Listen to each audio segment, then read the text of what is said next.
Alors effectivement, n'ayez pas peur. Ouvrez toutes grandes les portes au Christ. Ces mots de Jean-Paul II, vous les connaissez bien, nous les connaissons bien, il les a souvent répétés. Et en fait, ils ont été considérés à bon droit comme un peu le leitmotiv de tout son pontificat. Alors ça, c'était le 22 octobre 1978. C'était la messe d'inauguration de son pontificat. Il disait « Frères et sœurs, n'ayez pas peur d'accueillir le Christ et d'accepter son pouvoir.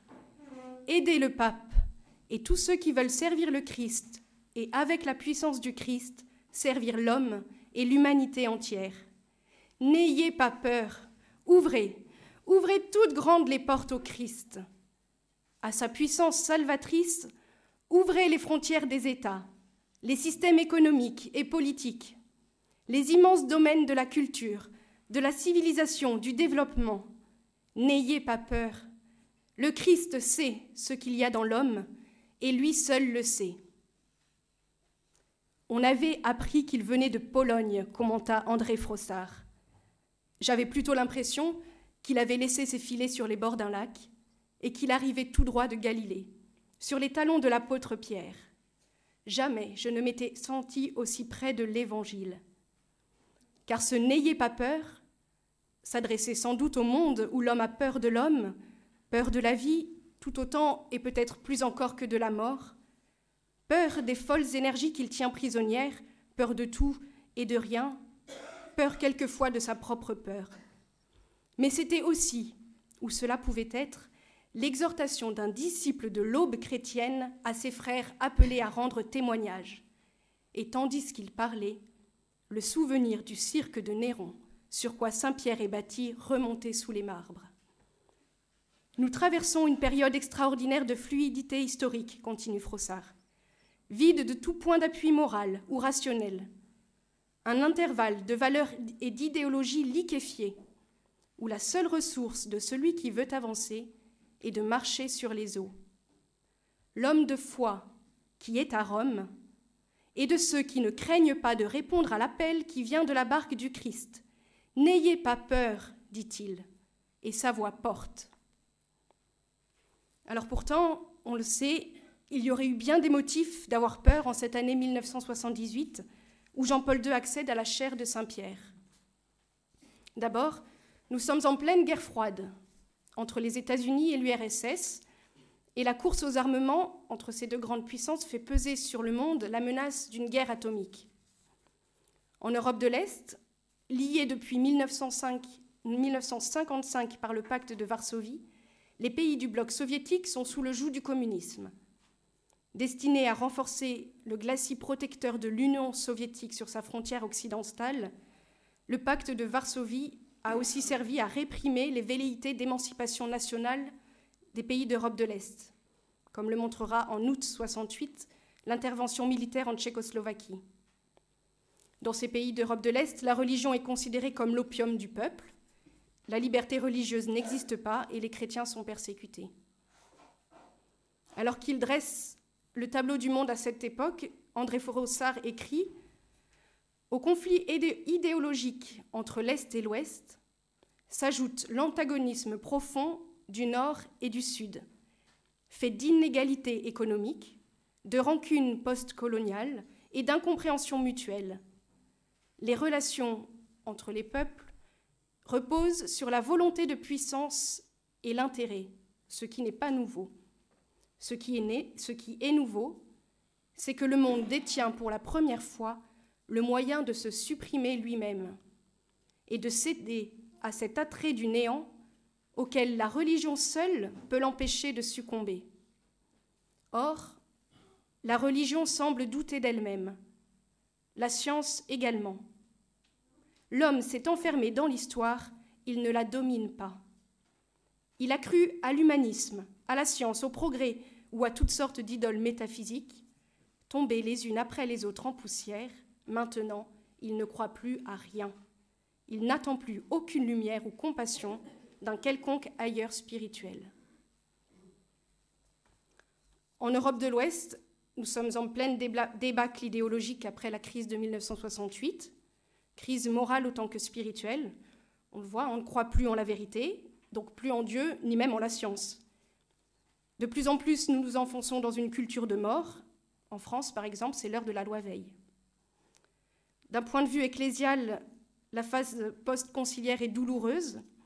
En Amérique latine, une interprétation politisée du Concile Vatican II a donné naissance aux théologies de la libération. On voudrait une église partisane, engagée dans une révolution de type marxiste, renversant les structures sociales de l'ordre établi au moyen de la lutte des classes.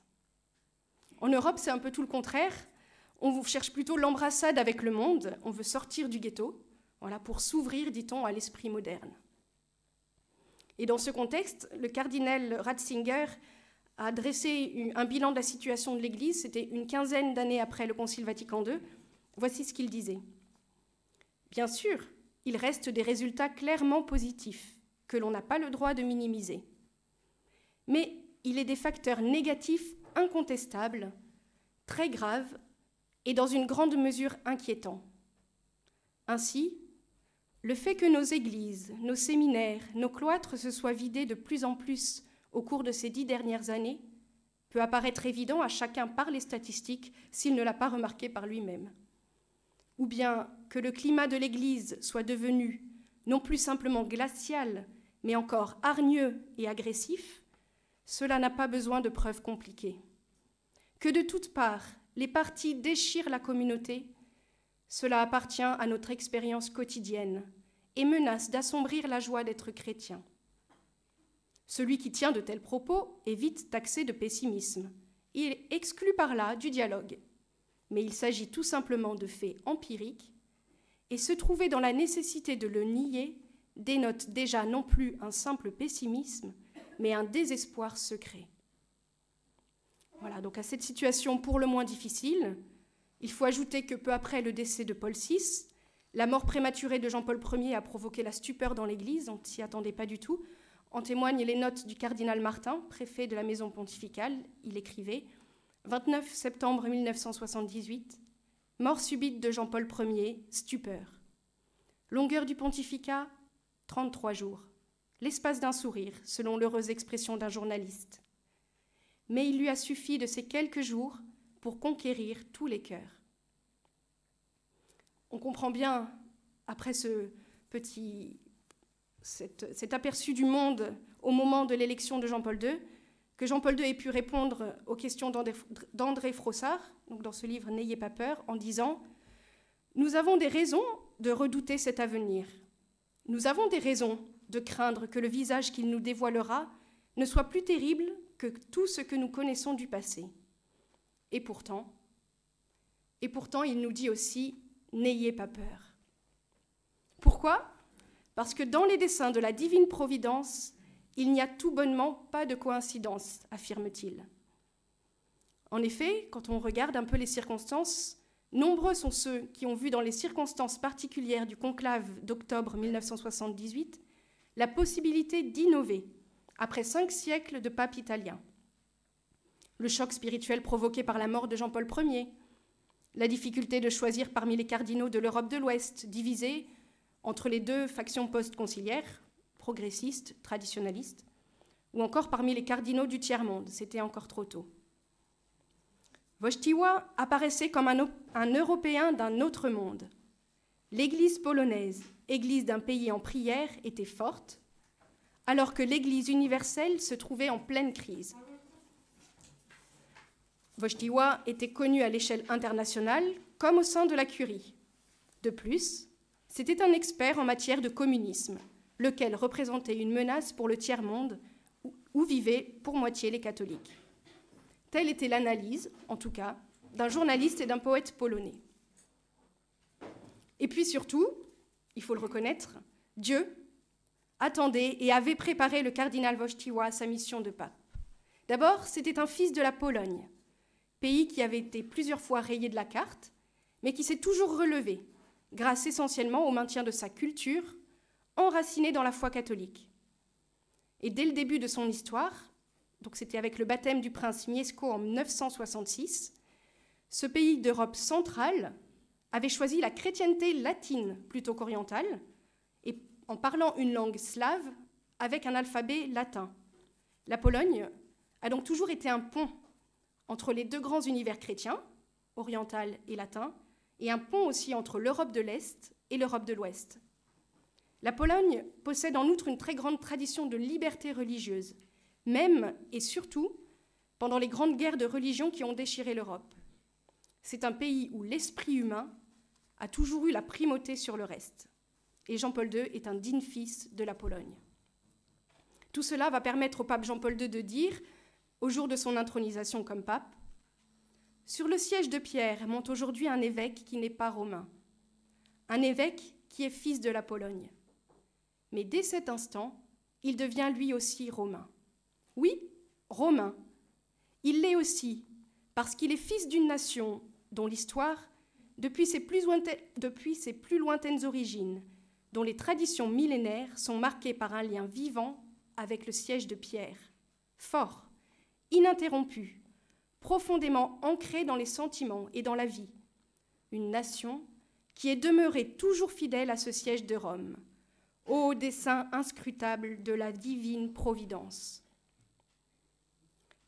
Le cardinal Wojtyła était en plus un homme de volonté, un combattant, mais un combattant heureux, un homme déterminé à façonner l'histoire à travers la culture. Il écrivait en 1969 à son ami Henri de Lubac « Nous avons fermement espéré, nous espérerons toujours, et nous sommes et nous serons heureux. » C'était un disciple du cardinal Wyszynski, dont vous avez peut-être entendu parler, un grand défenseur de la foi face au communisme. Ce cardinal disait « La plus grande faiblesse de l'apôtre est la peur. C'est le manque de foi dans la puissance du Maître qui réveille la peur. Celui qui se tait face aux ennemis d'une cause enhardit ces derniers. La peur de l'apôtre est le premier allié des ennemis de la cause. Par la peur, contraindre à se taire, telle est la première besogne de la stratégie des impies. La terreur utilisée par toute dictature est calculée sur la peur des apôtres. » Le cardinal Wojtyła était un pasteur formé par la Providence comme prêtre, aumônier de jeunes. Il a été professeur de philosophie, évêque, théologien du Concile Vatican II, archevêque de Cracovie, et qui est un diocèse des plus importants de Pologne.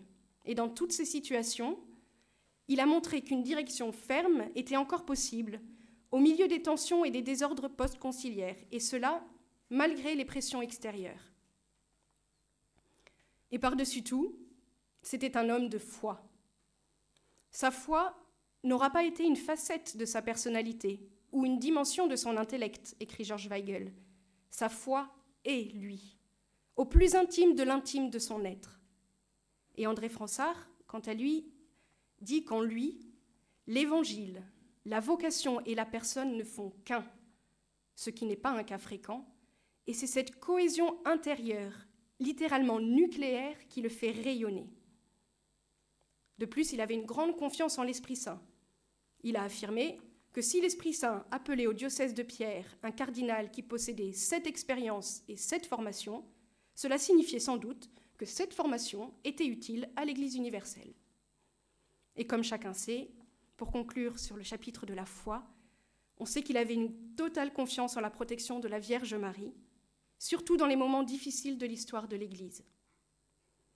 En 1976, il prêchait une retraite au pape Paul VI et il disait déjà « Précisément en ces heures où le Christ, et par conséquent son Église, le pape, les évêques, les prêtres, les religieux et tous les fidèles deviennent des signes qui suscitent une opposition acharnée ou judicieusement préméditée, Marie paraît alors particulièrement proche de l'Église parce que l'Église est toujours le corps de son Christ. »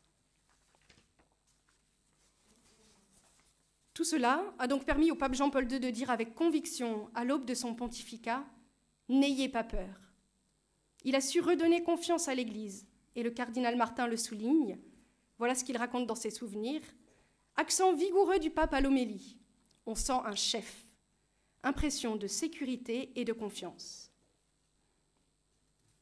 Alors pour conclure sur cette petite introduction, nous allons maintenant jeter un petit coup d'œil rapide sur l'ouverture du pontificat de Jean-Paul II.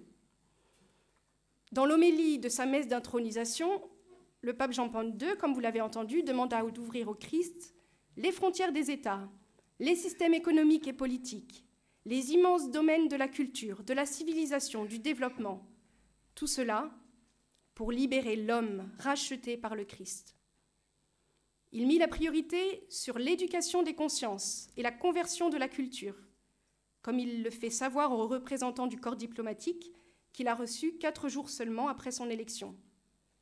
Il a insisté sur le fait que les hommes et les femmes présents n'étaient pas seulement des représentants des gouvernements, mais aussi des peuples et des nations. Aux cardinaux présents au soir de son élection, il dressa le programme de son pontificat. Il voulait tout d'abord parachever l'application du Concile Vatican II.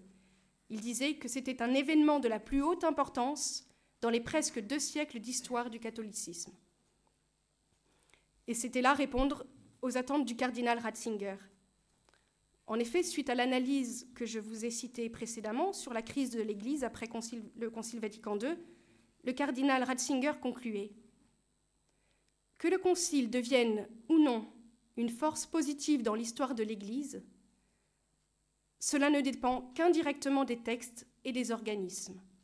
Ce qui est décisif, c'est qu'il y ait des hommes, des saints, qui par un engagement de leur personne que nul ne peut leur imposer, créent quelque chose de vivant et de neuf. En ce qui concerne la place historique de Vatican II, le dernier mot n'a pas été dit, malgré tout le bien contenu dans ces textes. Le fait de savoir si, en dernière analyse, il sera compté parmi les points lumineux de l'histoire de l'Église dépend des hommes qui transformeront la parole en vie. Et on sait combien le pape Jean-Paul II a œuvré pour transformer cette parole en vie. Ensuite, dans le programme de Jean-Paul II, il voulait s'attacher à faire avancer la noble cause de l'unité chrétienne et renforcer le rôle de l'Église dans la construction de la paix et de la justice parmi les nations, en mettant tout spécialement l'accent sur la liberté religieuse, ce qui a fait grincer bien des dents. Aux membres de la commission pontificale Justice et Paix, il affirme dès le 11 novembre 1978 « Le premier service que l'Église doit rendre à la cause de la justice et de la paix, c'est d'inviter les hommes à s'ouvrir à Jésus-Christ, qu'il n'ait pas peur. Jésus-Christ n'est pas un étranger ni un concurrent. Il ne fait ombrage à rien de ce qui est authentiquement humain, ni chez les personnes, ni dans leurs diverses réalisations scientifiques et sociales. L'Église non plus n'est ni une étrangère, ni une concurrente. » Dès le départ, il voulait se faire savoir que l'Église proposait la vérité que l'homme est à l'image de Dieu. Il ne peut pas être restreint à une simple portion de la nature ou à un élément anonyme de la cité des hommes. L'humanisme chrétien, cette vérité complète sur l'être humain, constituait le fondement de la doctrine sociale de l'Église, disait-il, dans laquelle hommes et femmes n'étaient pas les victimes de forces historiques ou économiques abstraites, mais les artisans de la société, de l'économie et de la politique. Donc vous le voyez, finalement tous les grands axes de son enseignement sont déjà là en germe, à l'aube de son pontificat, à peine quelques mois. Enseignement que nous allons maintenant découvrir plus en profondeur. Alors oui, n'ayons pas peur d'accueillir le Christ et d'accepter son pouvoir. Le Christ sait ce qu'il y a dans l'homme, et lui seul le sait.